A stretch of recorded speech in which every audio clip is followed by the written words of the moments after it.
Masak menu sederhana untuk makan siang hari ini. Kali ini mau masak sayur bayam dulu ya. Kita siapin bahan-bahannya dulu, bawang merah, bawang putih, dan kencur. Ini bayamnya sudah dicuci bersih ya. Buat kalian yang gak suka kencur, bisa di skip aja. Kebetulan ini airnya sudah mendidih, jadi kita tambahkan garam, kaldu bubuk, lalu lada.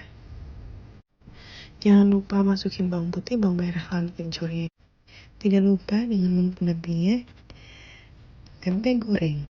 Menurut saya kurang lengkap rasanya kalau tidak ada tempe. Selain itu kita siapkan juga buat sambalnya. Kita goreng berbarengan aja. Ada satu menu lagi requestan dari suami, yaitu ikan asin.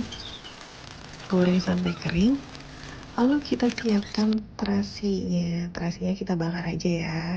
Berhubung tidak ada stok tomat di kulkas, jadi kita skip aja. Lalu kita ulek sambalnya dan siap disajikan.